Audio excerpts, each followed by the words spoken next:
¿Qué pasaría si te dijera que una de las series animadas más queridas de la historia fue también una de las más caóticas, contradictorias y extrañas que jamás se produjeron? Que sus creadores improvisaron casi todo, que varias de sus predicciones tecnológicas resultaron ser más precisas que las de la NASA, y que detrás de esa familia feliz flotando entre las nubes había pleitos de dinero, voces robadas, cancelaciones vergonzosas y secretos que la industria prefirió enterrar durante décadas. Esta es la historia no contada de Los Supersónicos, 1962. Una serie tan adelantada a su tiempo, tan llena de contradicciones y misterios detrás de cámaras, que cuando la conoces de verdad nunca vuelves a verla igual. Aquí te traigo 15 datos extraños que probablemente nunca escuchaste. Prepárate porque esto va a cambiar todo lo que creías saber. Dato número 15. Cuando William Hanna y Joseph Barbera decidieron crear Los Supersónicos, no partieron de una visión artística profunda ni de una investigación seria sobre el futuro. Partieron de algo mucho más sencillo y mucho más honesto, el miedo a perder dinero. Los Picapiedra había sido un éxito monumental y el estudio necesitaba replicar esa fórmula antes de que la competencia lo hiciera primero. La solución fue tan obvia que casi da vergüenza. Toma exactamente la misma familia, el mismo humor, la misma dinámica y cámbiala de era. En lugar del pasado prehistórico, el futuro espacial. En lugar de Wilma y Pedro, Jen y Jorge. En lugar de Dino, Astro. La serie que el mundo recuerda como una visión futurista revolucionaria nació en realidad de una reunión de ejecutivos buscando una fórmula segura. Y sin querer, crearon algo que duraría para siempre. Dato número 14. La serie se estrenó el 23 de septiembre de 1962 en la cadena ABC y fue la primera serie animada en transmitirse en horario estelar en color en los Estados Unidos. Eso era un logro histórico enorme. El problema es que casi nadie podía verlo. La mayoría de los hogares americanos todavía tenía televisores en blanco y negro. Ese salto técnico que Hanna-Barbera presumía con tanto orgullo era invisible para la mayor parte de su audiencia. Es como lanzar hoy una película en resolución 16K cuando el mundo entero sigue usando pantallas de hace 10 años. El futuro llegó demasiado pronto, incluso para una serie que vivía en el futuro. Hay algo profundamente irónico en eso. Una serie sobre tecnología avanzada que su propia época no tenía la tecnología para apreciar correctamente. Dato número 13. Pocos saben que Los Supersónicos no fue solo una serie de televisión. Fue también un experimento de mercadotecnia sin precedentes para la animación de su época. Hanna-Barbera firmó contratos de licencia con decenas de empresas antes de que se emitiera el primer episodio. Juguetes, ropa, cereales, electrodomésticos, cómics. La imagen de la familia Supersónico estaba en todas partes semanas antes de que el público los conociera en pantalla. Era una estrategia de saturación total que hoy reconocemos perfectamente pero que en 1962 era completamente nueva. Los Supersónicos no solo vendieron una serie. Vendieron un estilo de vida futuro. Una fantasía de modernidad empaquetada en plástico y cartón que millones de familias americanas compraron literalmente antes de ver un solo capítulo. Dato número 12. George O'Hanlon, la voz original de Jorge Supersónico en inglés, llevó ese papel durante décadas con una dedicación silenciosa que muy poca gente reconoció en vida. Pero aquí viene el dato que parte el alma. O'Hanlon grabó sus últimas líneas como Jorge en 1987 para la película animada Los Supersónicos, la película.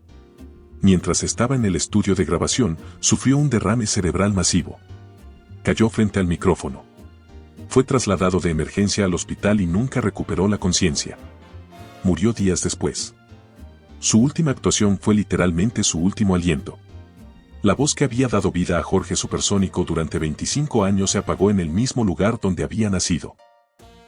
Pocas despedidas en la historia de la animación americana han sido tan devastadoras y tan silenciosas al mismo tiempo. Dato número 11. Mel Blanc, el legendario actor de voz que dio vida a Bugs Bunny, al Pato Lucas y a docenas de personajes icónicos del siglo XX, también fue la voz de Cosmo, el robot asistente de Los Supersónicos. Pero Blanc no era un empleado cualquiera. Era una leyenda viva y lo sabía mejor que nadie. Negoció su contrato de una manera que dejó boquiabiertos a los ejecutivos de Hanna-Barbera. Exigió crédito en pantalla, algo que los actores de voz prácticamente nunca recibían en esa época. Y lo consiguió. Su nombre aparecía en los títulos de la serie cuando el de todos los demás actores estaba enterrado en el anonimato. Blanc entendió algo que la industria tardaría décadas en reconocer oficialmente, que una voz puede ser tan valiosa y tan poderosa como un rostro. Que detrás de cada personaje animado hay un ser humano que merece ser visto. Dato número 10. Los Supersónicos fue cancelada después de solo una temporada en 1963. Una sola temporada. 24 episodios. Eso es todo lo que produjo originalmente antes de que ABC decidiera que los números no justificaban continuar. La serie que supuestamente representaba el futuro brillante y optimista de la humanidad fue considerada un fracaso comercial en su propio tiempo. Pero aquí está el giro que nadie esperaba. Cuando Hanna-Barbera la relanzó en los años 80, una nueva generación completamente diferente la abrazó con una nostalgia que técnicamente nunca había vivido.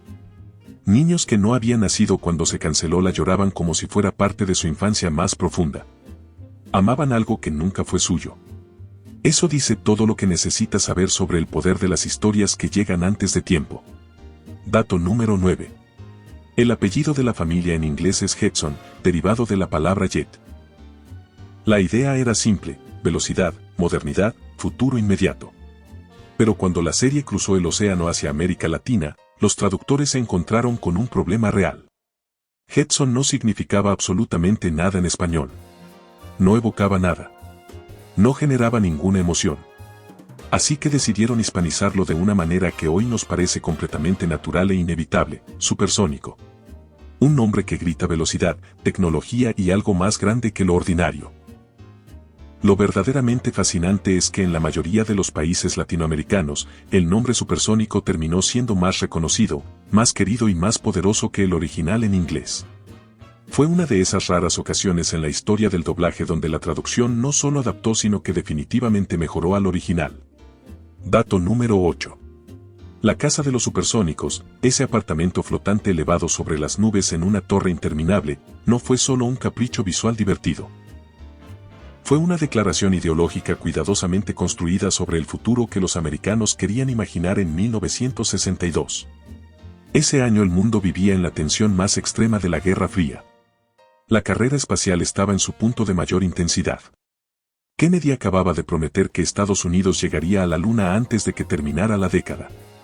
Y en ese contexto cargado de miedo y competencia global, los supersónicos fueron la respuesta animada al pánico colectivo. Una promesa dibujada de que el futuro sería limpio, ordenado, cómodo y completamente americano. Que la tecnología resolvería todos los problemas humanos. Era propaganda del optimismo en su forma más pura. Y funcionó con una precisión demoledora. Dato número 7. Judy Supersónica, la hija adolescente de la familia, fue uno de los primeros personajes femeninos en la animación americana con una vida social activa, intereses genuinamente propios y una personalidad claramente definida más allá de ser simplemente la hija de alguien. En 1962 eso era silenciosamente revolucionario. Judy iba a conciertos, tenía ídolos musicales, se preocupaba por su imagen, hablaba abiertamente de sus emociones y tomaba decisiones por cuenta propia. Era una adolescente real lanzada al futuro. Décadas después, cuando los grandes estudios de animación comenzaron a hablar de representación femenina como si fuera un concepto recién inventado, Judy Supersónica ya llevaba 40 años siendo exactamente eso sin que nadie se lo pidiera, sin que nadie se lo reconociera y sin que nadie le diera el crédito que merecía. Dato número 6. El robot doméstico Robotina, conocida en inglés como Rosie the Robot, fue diseñada originalmente como un personaje de relleno completamente secundario. Alguien que limpiara la casa, dijera algunas frases graciosas y desapareciera del cuadro. Pero algo completamente inesperado ocurrió. La audiencia se enamoró de Robotina de una manera que nadie en el estudio anticipó. Su personalidad gruñona pero profundamente leal, su humor seco y su devoción genuina por la familia la convirtieron en el personaje más querido de la serie para millones de espectadores alrededor del mundo. Y el impacto fue mucho más allá de la pantalla. Cuando décadas después los ingenieros comenzaron a desarrollar robots domésticos reales, varios de ellos citaron públicamente a Robotina como una de sus inspiraciones directas. Un personaje creado para rellenar tiempo de pantalla terminó siendo el modelo conceptual de la robótica del hogar del siglo XXI. Dato número 5. En 1984, cuando Hanna-Barbera decidió revivir la serie con episodios completamente nuevos, enfrentaron un problema delicado que nadie quería mencionar en voz alta. Varios de los actores de voz originales habían muerto. Otros estaban en condiciones de salud que hacían imposible continuar. La solución fue contratar imitadores, voces nuevas entrenadas para sonar lo más parecido posible a los originales. El resultado fue técnicamente competente pero emocionalmente perturbador para quienes habían crecido con la serie. Los fanáticos podían sentir la diferencia aunque no supieran explicarla con palabras. Era como escuchar a alguien contar un chiste con las palabras exactas pero sin la gracia que lo hacía funcionar. La voz es memoria. La voz es identidad. Y cuando cambia, aunque nadie lo diga en voz alta, algo en el alma del personaje se rompe para siempre y todos lo sienten aunque finjan no notarlo. Dato número 4. Aquí viene un dato que muy pocos conocen y que cambia completamente la forma de ver la serie. Los Supersónicos fue utilizada como material de estudio en universidades americanas durante los años 70 y 80, específicamente en clases de sociología, estudios culturales y crítica mediática. No como ejemplo de buena animación sino como documento social de primera categoría. Los profesores la usaban para analizar los valores, los miedos y las aspiraciones de la clase media americana de los años 60. La imagen de la familia perfecta, el trabajo completamente automatizado, la mujer en casa y el hombre en la oficina, el consumo tecnológico como sinónimo de felicidad. Todo eso que parecía una fantasía inocente era en realidad un retrato ideológico preciso de toda una época. Los Supersónicos no solo entretenían. Archivaban. Fotografiaban una mentalidad colectiva sin que nadie se diera cuenta de que estaba siendo retratada para la posteridad. Dato número 3. Una de las predicciones más asombrosas de la serie no tiene nada que ver con tecnología sino con economía laboral. En el mundo de los Supersónicos, Jorge trabaja exactamente 1 hora al día, 2 días a la semana. El resto del tiempo lo ocupa el ocio, la familia y la preocupación constante de que su jefe lo explote incluso dentro de ese horario ridículamente reducido. En 1962 esa imagen era pura comedia absurda. Hoy es el centro de uno de los debates más serios y urgentes de la economía global. La automatización, la inteligencia artificial y el futuro del trabajo son conversaciones que dominan foros académicos, cumbres internacionales y millones de horas de contenido en Internet. Y en el centro de todas esas conversaciones, sin que nadie lo invite formalmente, está Jorge Supersónico quejándose de su turno de 1 hora con la misma angustia existencial que cualquier trabajador moderno frente a una pantalla. Dato número 2. Los Supersónicos predijeron con una precisión inquietante tecnologías que tardarían entre 30 y 50 años en existir. Las videollamadas aparecen en la serie como algo completamente rutinario décadas antes de Skype o Zoom. Los relojes inteligentes con funciones de comunicación son parte del día a día de la familia mucho antes del Apple Watch. Los drones de entrega, las cintas transportadoras automatizadas en espacios domésticos, las pantallas táctiles interactivas. Todo eso está en los Supersónicos con una naturalidad que hoy resulta casi perturbadora. Pero lo más extraordinario no es que acertaran en los inventos. Es que acertaron en cómo esos inventos cambiarían la vida cotidiana. No los dibujaron como maravillas asombrosas. Los dibujaron como algo aburrido, normal y ligeramente frustrante. Exactamente como los vivimos nosotros hoy. Dato número 1. Y finalmente, el dato número 1. El verdadero legado de los Supersónicos no está en sus predicciones tecnológicas ni en su impacto cultural ni en los millones de juguetes vendidos ni en las generaciones de niños que crecieron soñando con casas flotantes. El verdadero legado está en algo mucho más sencillo y mucho más poderoso. Los Supersónicos demostraron que el futuro no da miedo cuando tiene cara humana. Que la tecnología más avanzada del mundo pierde todo su peso cuando la ves a través de una familia que discute en la cena, que llega tarde al trabajo y que quiere a su perro aunque los haga tropezar en la escalera. En un mundo donde el futuro se presentaba como una carrera armamentista y una amenaza nuclear constante, una caricatura para niños tuvo la valentía de decir que el mañana también podría ser tierno, torpe y completamente nuestro. Eso no se olvida. Eso no se cancela. Eso dura para siempre. Y ahí lo tienes. 15 datos extraños sobre los Supersónicos, 1962. Desde una serie copiada de otra que terminó siendo más icónica que el original, hasta voces que se apagaron frente al micrófono, robots que inspiraron a ingenieros reales y predicciones económicas que hoy dominan el debate global. Los Supersónicos son mucho más que una caricatura. Son un espejo.